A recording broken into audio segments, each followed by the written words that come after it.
Through the floor-to-ceiling windows of the Fairmont Chateau Whistler, I watched my son David raise his champagne glass, his face glowing with the kind of happiness I hadn't seen since his mother passed 5 years ago. His fiancée, Jessica, stood beside him, her hand resting possessively on his arm, her smile perfect and practiced. The engagement party was in full swing, 75 guests, most of them Jessica's friends and family, celebrating what everyone believed would be a beautiful union. Then she leaned in close, her breath warm against my ear, as the photographer captured what must have looked like an intimate moment between future in-laws. "Thomas," she whispered, her voice honey-sweet but with an edge sharp enough to cut. "David's told me all about your architecture firm. You're going to invest $200,000 in my wellness startup, or I'm walking away. He'll be devastated, and everyone will know it's because his father didn't believe in us." I kept my smile fixed, nodded slightly as if she'd said something pleasant, and watched her pull back with that same perfect smile. The photographer snapped another shot. To everyone else, it looked like we were getting along wonderfully. But I'm 63 years old.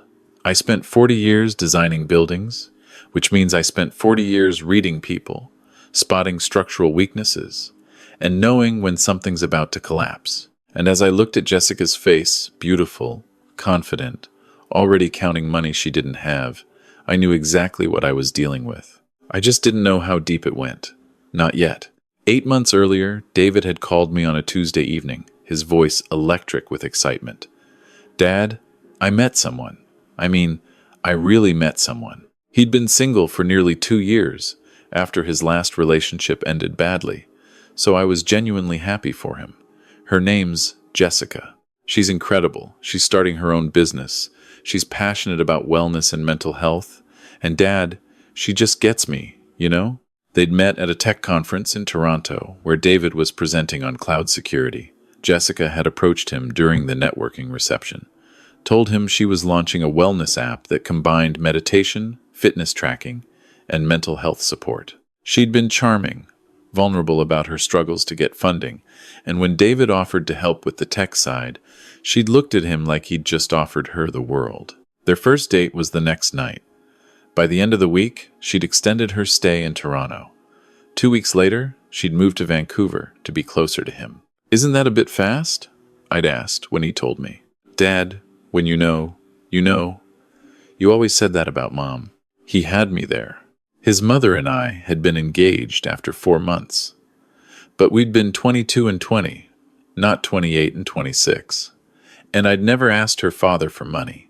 I met Jessica for the first time at David's apartment in Yaletown. She'd cooked dinner, an impressive spread of salmon with maple glaze, roasted vegetables, and a salad that looked like it belonged in a restaurant. She was polite, attentive, asked all the right questions about my work and retirement. She listened intently when I talked about the projects. I was most proud of the community center in East Vancouver, the sustainable housing development in Victoria. Then, as David stepped away to take a work call, she pivoted. "David's mentioned you're quite successful," she said, refilling my wine glass, even though I'd barely touched it. "It must be wonderful to have that security, especially for David. He works so hard, but tech salaries in Vancouver with the cost of living." She trailed off, shaking her head. "I worry about him burning out. He seems happy with his work," I replied carefully. "Oh, he is. But wouldn't it be amazing if he could take some risks? Work on something he's truly passionate about?" She leaned forward. "Like my wellness platform, we could really help people, Thomas. But investors these days, they want to see traction first. It's a catch. We need money to build traction, but we need traction to get money." David returned before I had to respond, and Jessica immediately shifted gears, laughing at his stories about his coworkers, touching his arm affectionately. But I'd seen it. That flash of calculation, the rehearsed vulnerability, the gentle probe for my financial status. I'm not a suspicious man by nature.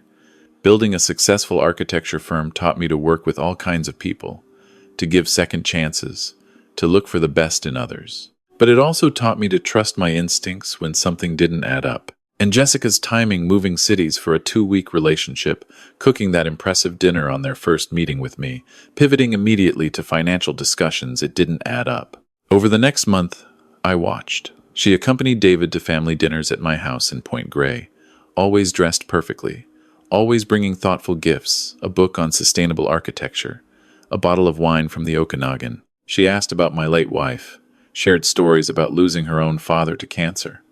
She seemed genuinely interested in David's life, his dreams, his friends. But there were moments, small ones.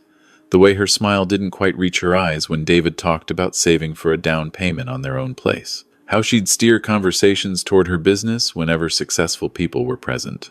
The time she mentioned, casually, that her lease was ending and moving in together would be so practical, wouldn't it? David was completely smitten.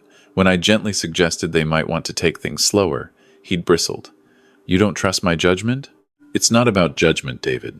It's about being careful." "You mean like how Mom's parents told you to wait?"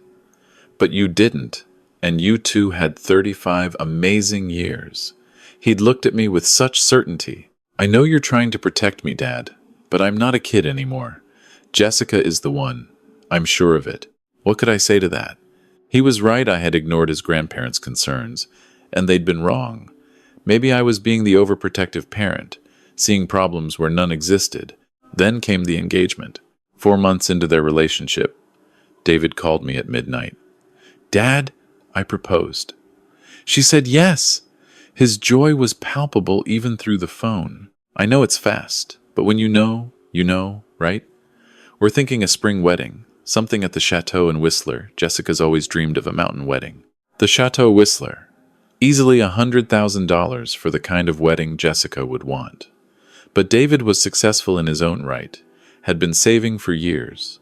If he wanted to spend his money on a dream wedding, that was his choice.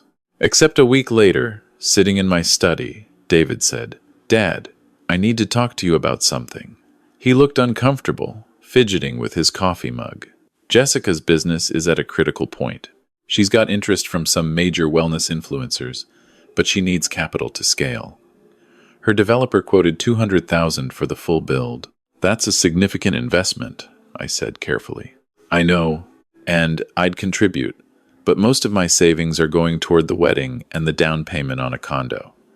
He looked up at me, hope and anxiety mixing in his expression. "Jessica thought maybe you'd want to invest. As a family thing, you'd own equity. She's offering 20%. It could be huge, Dad. The wellness market in Canada is exploding." There it was, the ask, wrapped in opportunity, in family, in his happiness. "Let me think about it," I said. "I'd want to see a business plan, projections, maybe talk to her developer." David's face fell slightly. "Jessica said you might want all that. She's been burned before by investors who asked for tons of documentation and then ghosted her. She hoped family would be different." "David, $200,000 is a serious amount. Any reasonable person would want to review." I know. He stood up, defensive. "But sometimes you just have to trust people, Dad. Not everything is a contract and a blueprint." He left soon after, and I sat in my study, looking at the framed photos of buildings I'd designed over the decades. Each one had required careful planning, risk assessment, structural integrity checks. You didn't build something meant to last by rushing or by trusting gut feelings alone. I thought about calling David back, trying to explain, but I knew how I'd react at 28 if my father questioned the woman I loved. I'd dug in, I'd defended her, I'd probably damaged our relationship. So instead, I made a different decision. I called Martin Cooper, a former client who'd become a friend over the years. Martin had owned a security consulting firm before selling it for a small fortune. We played golf occasionally, met for whiskey when we needed advice. "Martin, I need a favor, a discreet one." 2 days later, I was sitting in a Tim Hortons in Kitsilano with Martin and a woman named Rebecca Chow. Rebecca looked more like a yoga instructor than a private investigator, which Martin assured me was exactly why she was good at her job. "What do you want to know?" Rebecca asked, pulling out a tablet. "Everything," I said. "Where she came from, what she did before moving here, previous relationships, business history, debts, anything that might explain why she's in such a hurry." "You think she's scamming your son?" "I think something doesn't add up, and I need to know what before he makes a permanent mistake." Rebecca nodded. "I'll need a retainer. $3,000 to start. If this goes deep, it could be more. I wrote the check without hesitation. Some people might have thought I was paranoid. Maybe I was. But $3,000 to protect my son from a potential disaster? That seemed like a bargain. One more thing, Rebecca said. Don't tell your son. The moment he knows you're investigating his fiancée, he'll either confront her or shut you out completely. Maybe both. She was right.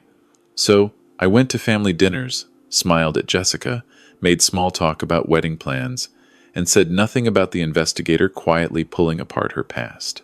The first report came 10 days later. Rebecca met me at the same Tim Hortons, sliding a folder across the table. Her real name is Jessica Hartley. The Morgan she uses now was her mother's maiden name. She started using it about 3 years ago. Rebecca tapped the folder. Before Vancouver. She was in Calgary for 18 months. Before that, Edmonton. Before that, Regina. She moves around a lot. She does. And in each city, there's a pattern.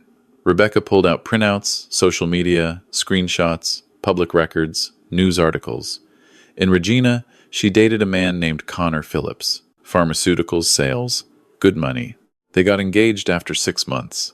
His friends say she pushed hard for him to invest in her business. Back then, it was a fitness studio concept. He borrowed $50,000 from his parents. The business never materialized. They broke up. He's still paying off the debt. My stomach tightened. In Edmonton, same story. Trevor Aoki, financial planner. Engaged quickly, she needed capital for a different business, some kind of organic meal delivery service. He invested $40,000. Business went nowhere. Relationship ended. And Calgary?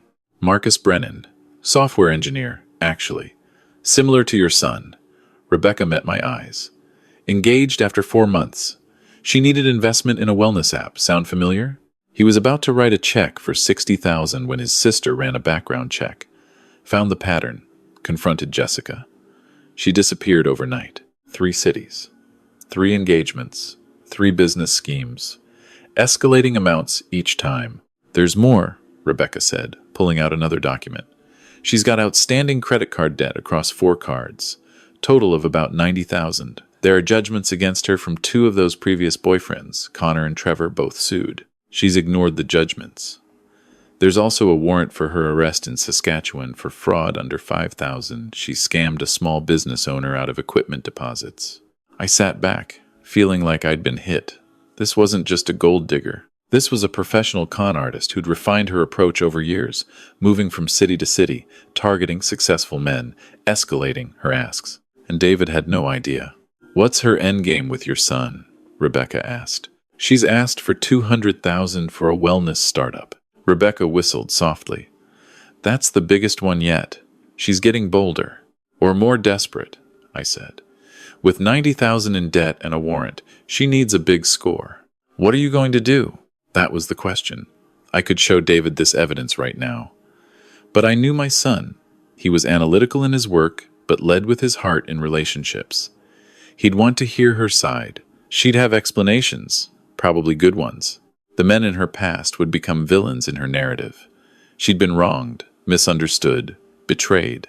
She'd cry, make herself vulnerable, and David would want to protect her. Worse, he'd resent me for not trusting him, for going behind his back. I need more, I told Rebecca. If I'm going to show him this, I need it to be ironclad. No room for her to spin it. Rebecca nodded. I can dig deeper. But Thomas, the longer you wait, the engagement party is in 6 weeks. They're not getting married for another 6 months after that. I have time. Do you? If she's as desperate as these debts suggest, 6 weeks is plenty of time for her to manipulate him into something. She was right. But what choice did I have? If I moved too fast, I'd lose David. If I moved too slow, I'd lose his money, maybe more. Keep digging, I said. I want to know everywhere she's lived, everyone she's dated, every business she's claimed to start. I want bank records, if you can get them. I want evidence so solid that she can't explain it away. Over the next month, I lived a double life. During the day, I played the supportive future father-in-law. Jessica and I met for lunch to discuss wedding venues. She showed me mock-ups of her wellness app, talked enthusiastically about the market opportunity, dropped hints about how transformative my investment would be. She was good, charming, passionate, just vulnerable enough to seem genuine. At night, I pored over Rebecca's reports. The picture grew darker with each update. Jessica had 6 failed businesses in her past, none of which had lasted more than a few months. The wellness app she claimed to be building? It was remarkably similar to an app that already existed, created by a developer in Toronto who'd worked with her briefly before cutting ties when she couldn't pay him. She'd been evicted twice for non-payment of rent. She had a storage unit in Calgary filled with merchandise from a failed multi-level marketing scheme. Her social media presence was carefully curated, but Rebecca found older accounts where Jessica had posted about financial struggles, blamed past partners for her failures, and made increasingly desperate pleas for opportunities. Most damning was the recording. Rebecca, posing as a potential investor, had met Jessica at a cafe. Jessica had been cautious at first, but as Rebecca the angel investor showed interest, she'd opened up. Rebecca's hidden recorder captured Jessica saying, "The key is making them feel like it's their idea, like they're helping you achieve your dream together. Men especially, they want to be the hero. So you let them think they're rescuing you." When I listened to that recording, sitting alone in my study at 2 a.m, I felt sick. This woman was planning to take my son's money, possibly ruin his credit, definitely break his heart, and she was proud of her strategy. But I still hadn't figured out how to show David. Every approach I imagined ended with him defending her, with our relationship damaged, with him making the investment anyway out of spite or stubbornness. Then Jessica made her mistake. 3 weeks before the engagement party, she came to my house alone. David was traveling for work in Toronto. She'd texted asking if we could meet, said she wanted to discuss something important. I made tea, prepared for another pitch about the investment. Instead, she got straight to the point. "Thomas, I need to be honest with you." She looked down at her cup, the picture of vulnerability. "My past isn't perfect. I've made mistakes, trusted the wrong people. There might be things that come up if anyone looks too closely." She met my eyes, hers glistening slightly. "But I love David. I genuinely do. And I'm asking you, father to father," she caught herself. "Sorry. Father to future daughter, please don't dig into my past. Whatever you might find, it doesn't represent who I am now." It was a brilliant preemptive strike. If I hadn't already investigated, this would have made me suspicious. But now I knew she knew something was coming. Maybe she'd noticed surveillance. Maybe someone from her past had warned her. Either way, she was trying to control the narrative before I uncovered the truth. "Why would I investigate you?" I asked carefully. "Because you're protective. I get it. But David and I, we're building something real. And if you try to interfere," she let the threat hang. "What would happen if I interfere? David loves you, but he loves me too. And if you make him choose, Thomas, I think you'll be surprised by his choice." She smiled, but it was cold. "He's already frustrated that you haven't agreed to invest. He thinks you don't support us." There it was. The real Jessica. Not vulnerable, not charming, calculating and threatening. "I appreciate you being honest," I said neutrally. She left shortly after, and I immediately called Rebecca. "We need to accelerate. I think she knows." The engagement party was 2 weeks away when Rebecca delivered the final report. It was devastating. Not just the pattern of scams, but evidence of ongoing affairs. Emails where Jessica discussed David as a mark, and messages to a friend in Calgary where she'd said, "This one's loaded. His dad is loaded. If I play it right, I'm set for life." I had everything I needed. But I still had to figure out the how. I could show David privately. Have him read the reports, listen to the recordings, see the evidence. But Jessica would spin it the recordings were fake. The evidence was fabricated by jealous exes. I'd hired someone to frame her. I could confront Jessica directly, offer to pay her to disappear. But that felt like letting her win, and what's to stop her from doing this to someone else's son? Then I remembered what she'd said. "If you make him choose, I think you'll be surprised by his choice." She was using the engagement party as leverage. 75 guests, most of them her friends and family, all there to celebrate. David's friends, his co-workers, his uncle and aunt. If I revealed the truth there, publicly, she couldn't spin it. Everyone would hear the evidence at once. David wouldn't be alone with her, vulnerable to her manipulation. It was risky. It would be dramatic. It might embarrass David, but it would work. I spent the week before the party preparing. I converted Rebecca's reports into a clear, chronological presentation. I made copies of the most damaging evidence, the emails, the recordings, the court judgments. I contacted 2 of her ex-boyfriends, Connor and Trevor, and they agreed to provide written statements. The night before the party, I barely slept. I kept imagining David's face when he learned the truth. The humiliation, the heartbreak. Part of me wondered if I should just let it happen, let him invest, let him get scammed, let him learn the hard way. But $200,000 wasn't just money. It was his security, his future, possibly his ability to buy a home or start a family. And beyond the money, there was his trust, his faith in people. If Jessica succeeded, she wouldn't just take his money. She'd damage something fundamental in him. The engagement party was perfect, at least on the surface.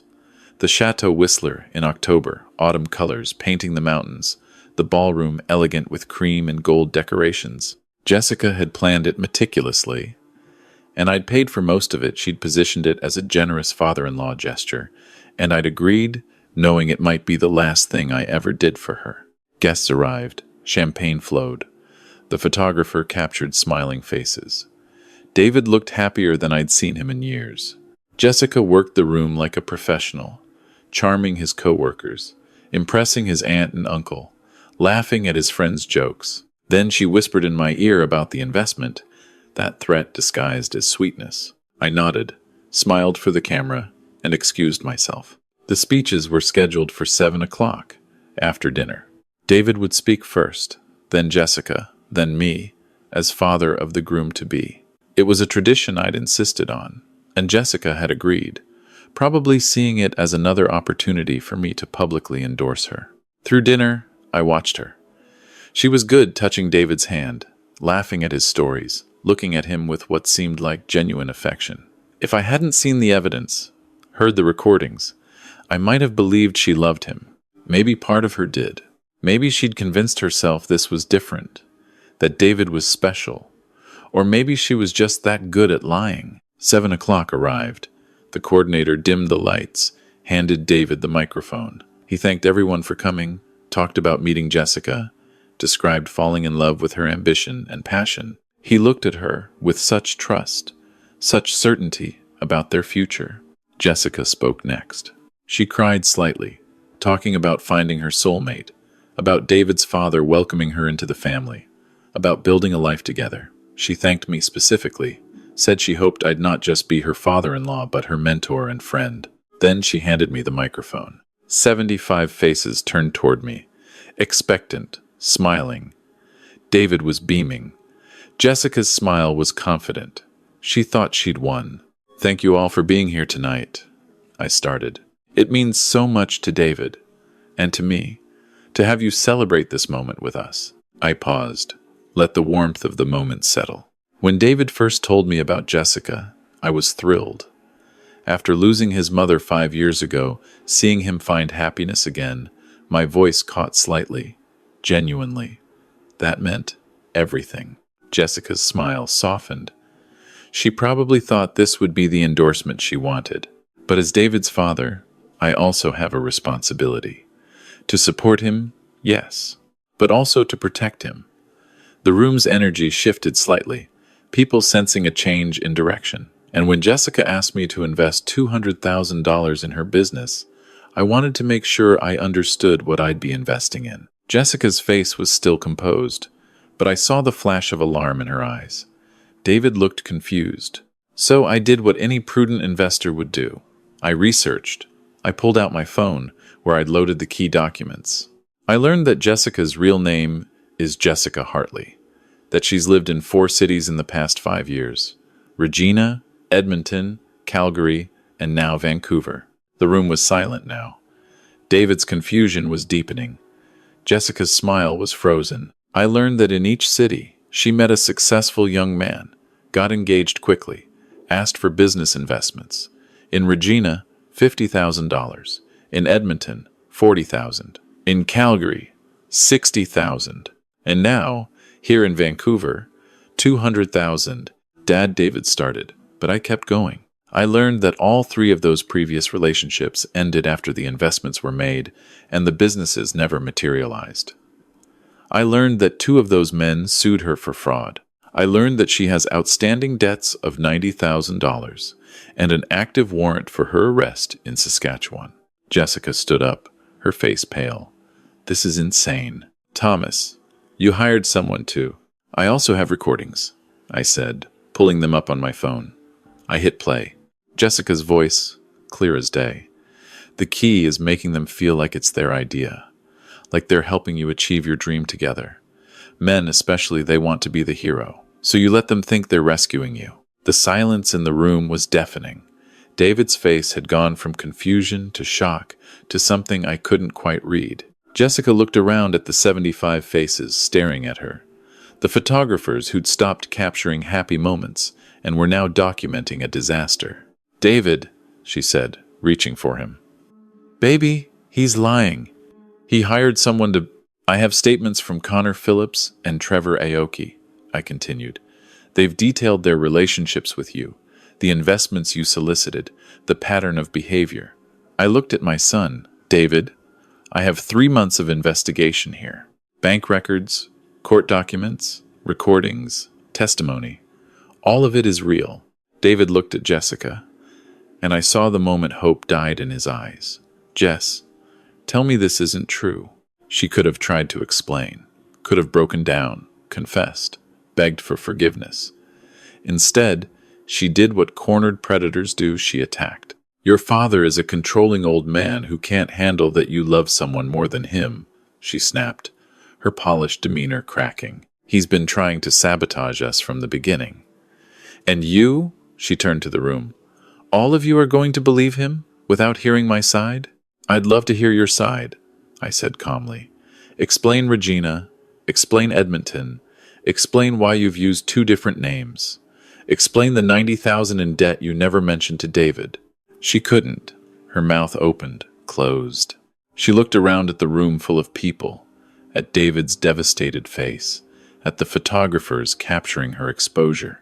Then she grabbed her purse and ran, just walked out of the ballroom, heels clicking on marble, leaving behind 75 stunned guests and 1 heartbroken son. The aftermath was brutal. David stood frozen for a long moment, then left the ballroom. I found him 20 minutes later on one of the resort's outdoor patios, staring at the darkening mountains. Dad, he said without looking at me, did you really need to do that in front of everyone? Yes, I said, sitting beside him. If I'd shown you privately, she would have convinced you it was fake, that I was lying, that I was trying to control you. She told me you'd do something like this, he said quietly. She said you'd never accept her. David. But she was wrong about why. He finally looked at me, his eyes red. You didn't reject her because you're controlling. You rejected her because you actually looked. We sat in silence for a while. Inside, I could hear the party dissolving, guests leaving, the coordinator trying to manage the disaster. How could I not see it? David finally asked. I'm not stupid. How did she fool me so completely? Because you loved her. Or thought you did. And she's very good at this. I handed him the folder with all the evidence. She's been practicing for years. He took it, but didn't open it. Did she ever love me at all? Or was I just, what did you call it? A mark? I wanted to lie, to soften it. But he deserved the truth. I don't know, son. Maybe at first. Maybe parts of it were real. But the evidence suggests she saw you primarily as an opportunity. He nodded slowly, absorbing it. I was going to marry her. I was going to give her the money. If you hadn't, he trailed off. I know. I'm angry at you, he said, for going behind my back, for investigating her without telling me, for humiliating me in front of everyone. I know, but I'm also. His voice broke slightly. Thank you. For caring enough to do it anyway. We sat there until full dark, father and son, while inside the wreckage of an engagement party was cleaned up by staff who'd probably seen everything, but never quite this. 2 months later, David came to my house in Point Grey for Sunday dinner, like we'd done every week since his mother died. We were sitting in my study afterward, whiskey in hand, when he said, "Jessica called me last week." I set down my glass carefully. What did she say? That she was sorry. That she'd been desperate, made terrible choices. That she really did love me. And if I'd give her another chance. He shook his head.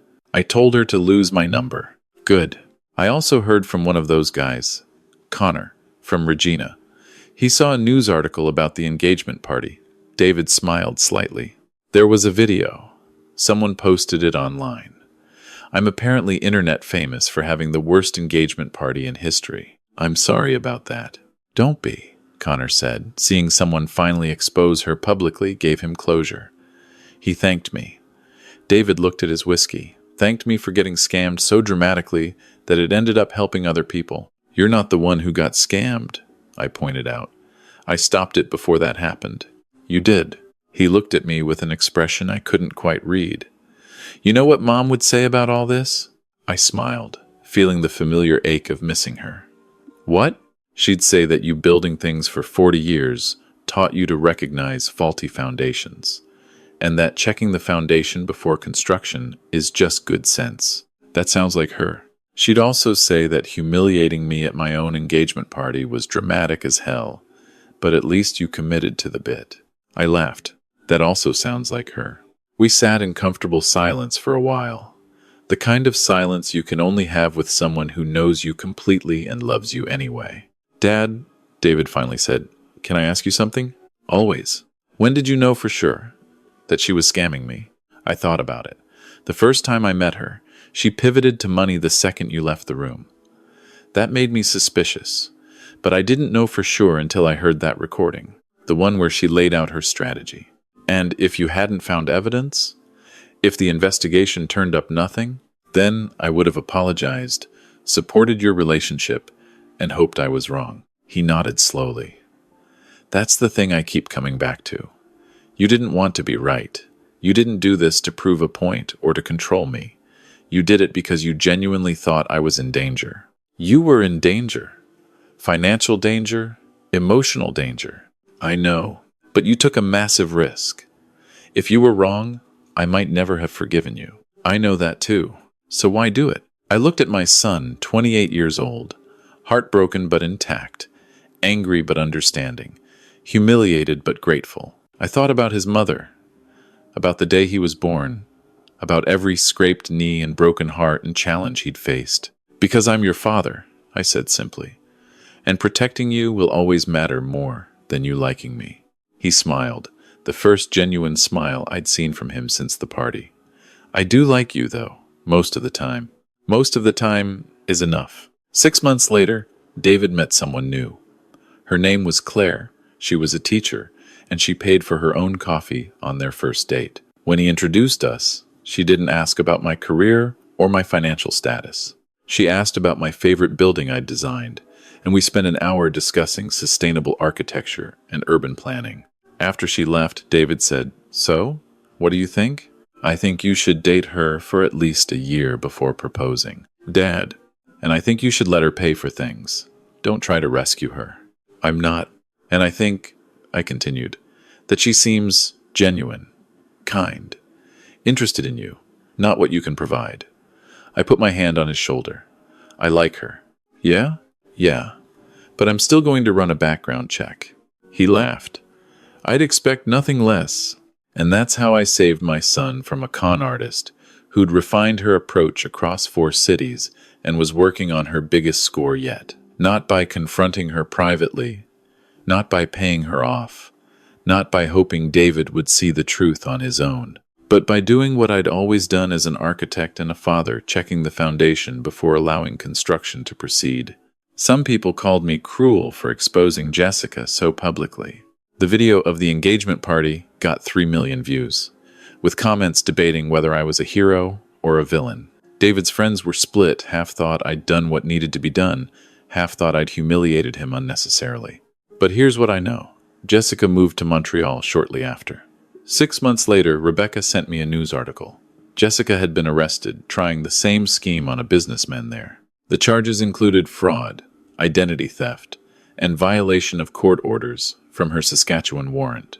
She's currently serving 18 months in a federal facility. And because the case drew media attention, several other men came forward with similar stories. The Crown is considering additional charges. Would I do it again, knowing the fallout, the humiliation, the temporary damage to my relationship with David? Yes, without hesitation, because I'm his father. And sometimes, love looks like patience and investigation and standing in front of 75 people to tell the hardest truth of your life. Sometimes, love looks like being willing to be the villain if it means your child is safe.